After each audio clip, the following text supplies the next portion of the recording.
Hello friends, welcome to global GK tricks. तो आज हम जीन पियाजे की थ्योरी जो हम पार्ट 1 में कंप्लीट कर चुके हैं, उसके आगे जो स्टेजेस हमने बताई थी, 4 अवस्थाएं, उनको डिटेल में समझेंगे और साथ ही उनके नैतिक विकास के सिद्धांत को भी डिटेल में समझने वाले हैं, जो आपके एग्ज़ाम पॉइंट ऑफ व्यू से बहुत ही आईएमपी होने वाला है।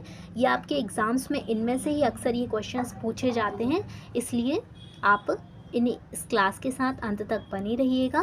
और जो भी आपके नीडी फ्रेंड्स हों और फैमिली मेम्बर्स हों, उनको शेयर और सब्सक्राइब ज़रूर करने के लिए कहिएगा और शेयर करिएगा।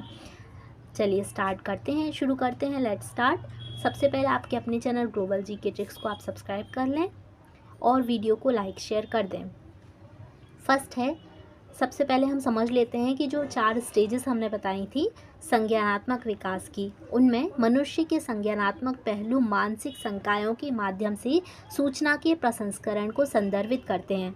मतलब मनुष्य का जो संदर्भ है, मनुष्य के मानसिक संकायों के माध्यम से ही संज्ञानात्मक पहलू संदर्भित होते हैं, मतलब उसी के आधार पर बनते हैं, प्रसंस्करण के आधार पर बनते हैं। हमारे अनुभव से पता चलता है कि जब तक बच्चे विद्यालय जाते हैं तब तक वे आकार, संख्या, आकृति, रंग की अवधारणाओं को समझ सकते हैं। संज्ञानात्मक पहलू, कॉग्निटिव जो पहलू हैं, वो मानसिक आधार पर ही उन्हीं के प्रसंस्करण के आधार पर संदर्भित होते हैं और तब तक वे आकार और संस्कृति, आकृति, रंग अवधारणाओं को समझ सकते हैं। अब आगे बड़े होने पर बच्चों को मानसिक विकास जारी रहता है और इसलिए विद्यालयी पाठ्यक्रम के अधिक जटिल पहलुओं को बच्चे बाद की आयु में समझ जाते हैं, जब मानसिक क्षमताएं अच्छी तरह से विकसित हो जाती हैं।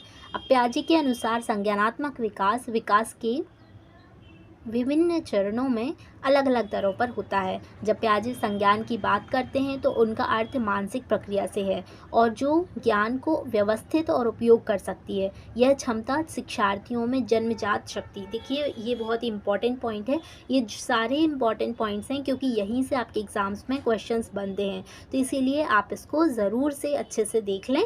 इसमें जन्मजात शक्ति की बात की गई है, तो यहाँ से क्वेश्चन बन सकता है कि जन्मजात शक्ति आनुवांशिकता, पर्यावरण और परिपक्वता की अंतःक्रिया के माध्यम से विकसित होती है। ऐसा किसने कहा गया, किसके द्वारा, किस अंतर्गत, किस सिद्धांत में कहा गया है? तो ये पियाजे के सिद्धांत में, संज्ञानात्मक विकास के सिद्धांत में कहा गया है। अब पियाजे ने संज्ञानात्मक विकास की जो प्रक्रियाएं, जो स्टेजेस बताई हैं, उनके 4 चरणों में हम डिटेल में समझेंगे डिस्क्रिप्शन के साथ। संवेदी गामक अवस्था यानी सेंसरी मोटर स्टेज 0 से 2 वर्ष, पूर्व संक्रियात्मक यानी प्री ऑपरेशनल स्टेज, जो हमने पहले वीडियो बनाया था उसमें हमने चारों को अच्छे से डिस्क्राइब किया था और साथ में इनकी ट्रिक भी बताई थी। आपने अगर वो वीडियो नहीं देखा है तो ज़रूर देख लें और इनको आप इंग्लिश में ही याद रखें क्योंकि आपके एग्ज़ाम पॉइंट ऑफ व्यू से ऐसे ही याद रहेंगे। ये एग्ज़ाम्स में अलग अलग नेम से पूछे जाते हैं, इसलिए इनका नेम इंग्लिश में ही सही रहता है याद रखना, तो आप इन्हें इंग्लिश में ही याद रखें। पूर्व संक्रियात्मक अवस्था यानी प्री ऑपरेशनल स्टेज 2 से 7 वर्ष, मूर्त संक्रियात्मक अवस्था कॉन्क्रीट ऑपरेशनल स्टेज 7 से 11 वर्ष, औपचारिक संक्रियात्मक अवस्था फॉर्मल ऑपरेशनल स्टेज 11 से 15 वर्ष की अवस्था। अब हम जान लेते हैं इन स्टेजेस को। ज्ञानेंद्रिय यानी सेंसरी मोटर स्टेज 0 से 2 वर्ष की स्टेजेस के लक्षण हैं। शिशु शारीरिक क्रियाओं के साथ संवेदी अनुभवों का समन्वय कर दुनिया का पता लगाते हैं। तो शिशु शारीरिक क्रियाओं के साथ में संवेदी यानी सेंसेस से अनुभव करके दुनिया का पता करते हैं। नेक्स्ट है पूर्व संक्रियात्मक अवस्था यानी प्री ऑपरेशनल स्टेज, ये 2 से 7 वर्ष की अवस्था है। इन्हें हमने डिस्क्राइब से डिटेल के साथ अपनी पुरानी वीडियो में भी समझाया है, साथ में आप ये वीडियो भी देखें और वो पुराना वीडियो भी आपने अगर नहीं देखा है तो ज़रूर से आप उसे देख लीजिएगा। उसमें हमने इससे रिलेटेड इम्पॉर्टेंट MCQs और संज्ञानात्मक विकास के पहलुओं के बारे में बताया है। अब इसमें प्री ऑपरेशनल स्टेज में प्रतीकात्मक विचार विकसित होता है, यानी कि बच्चे प्रतीकात्मक रूप से विचार करना शुरू कर देते हैं, जैसे कि वो अपने छोटे खिलौनों को ही अपना साथी समझने लगते हैं, गाड़ी को, अपनी कार्स को, छोटे खिलौनों को प्रतीकात्मक रूप से इमेजिन करने लगते हैं। और जैसे जैसे वो बड़े होते हैं तो प्रतीकात्मक रूप से खेल खेल में, जैसे कि किसी वयस्क की नकल उतारना, या फिर जो वो देख रहे हैं अपने आसपास उनकी नकल करना शुरू कर देते हैं। ये सब प्रतीकात्मक चिंतन उनमें आ जाता है। ऑब्जेक्ट स्थायित्व स्थापित होता है, मतलब वो वस्तु स्थायित्व का गुण उनमें आ जाता है। अगर आपने पुराना वीडियो नहीं देखा है तो उसमें हमने वस्तु स्थायित्व को भी पूरी डिस्क्रिप्शन के साथ बताया है। बच्चा किसी वस्तु के विभिन्न भौतिक गुणों बच्चे में भौतिक गुणों का समन्वय नहीं हो सकता है। जो पूर्व संक्रियात्मक अवस्था है, प्री ऑपरेशनल स्टेज है, उसमें बच्चे में भौतिक विकास यानी कि वह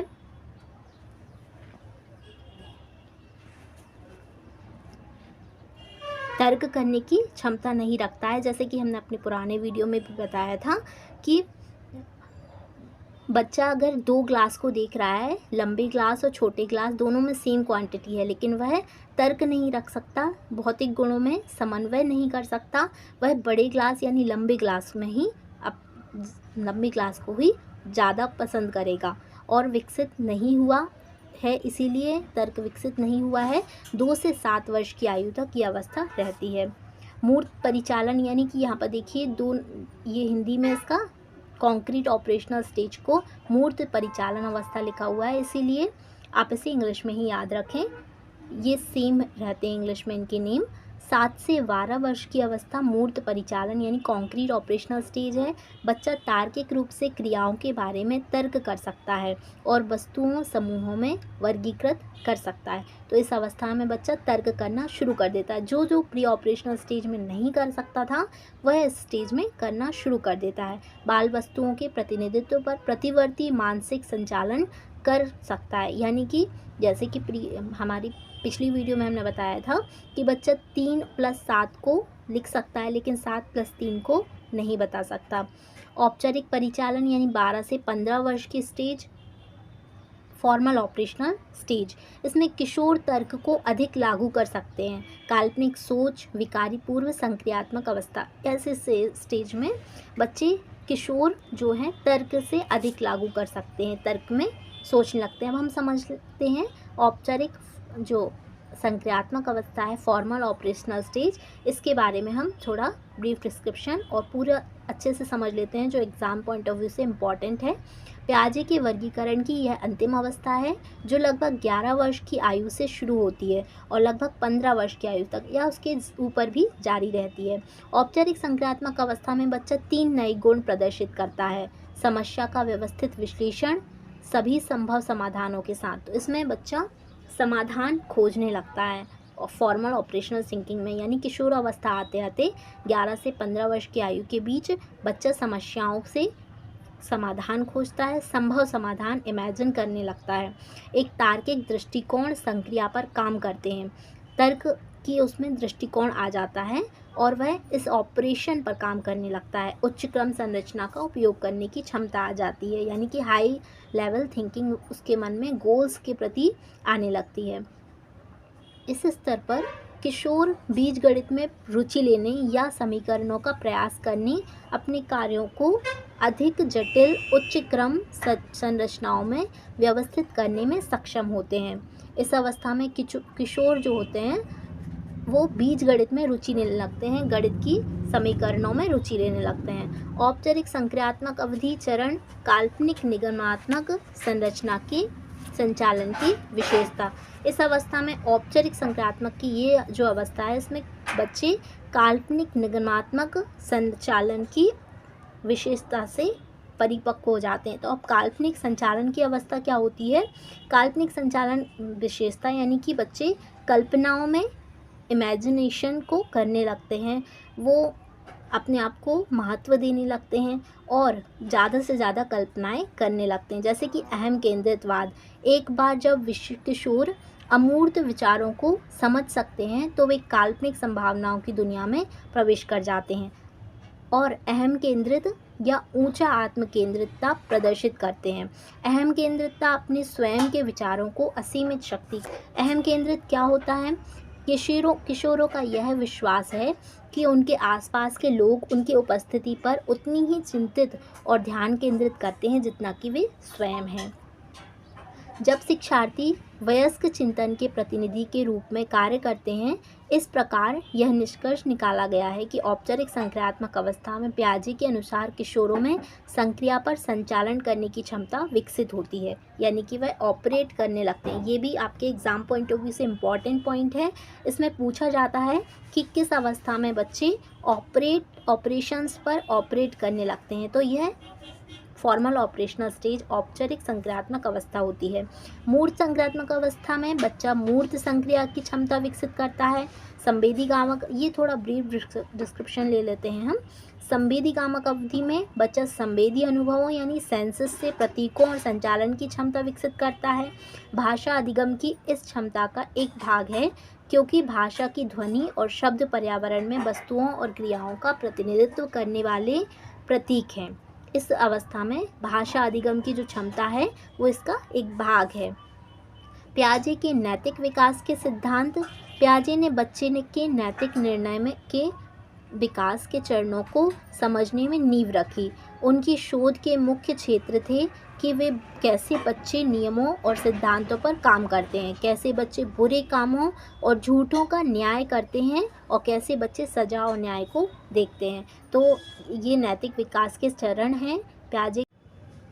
तो ये 4 चरण हैं। एनोमी या प्री मॉरल पीरियड, पहले 5 साल। तो ये एनोमी या प्री मॉरल पीरियड पहले 5 साल के लिए होता है। पियाजे ने पहले चरण यानी पूर्व नैतिकता, इसे पूर्व नैतिकता का भी चरण कहते हैं, को एनोमी कहा है। बिना सिद्धांत का चरण, इस स्तर पर बच्चे का व्यवहार ना तो नैतिक होता है ना ही अनैतिक होता है, लेकिन ना तो नैतिक या ना तो अनैतिक होने के बाद भी अर्थात व्यवहार नैतिक मानकों द्वारा निर्देशित नहीं है।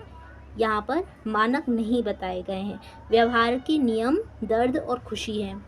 यहाँ पर हेटेरोनोमस सेकेंड चरण है। नैतिक यथार्थवाद, 5 से लेकर 9 वर्ष। नैतिक विकास के इस चरण को वयस्कों द्वारा लगाए गए कृत्रिम परिणामों का अनुशासन कहा जा सकता है, यानी कि वयस्कों द्वारा जो परिणाम होते हैं उसे अनुशासन कहा जा सकता है।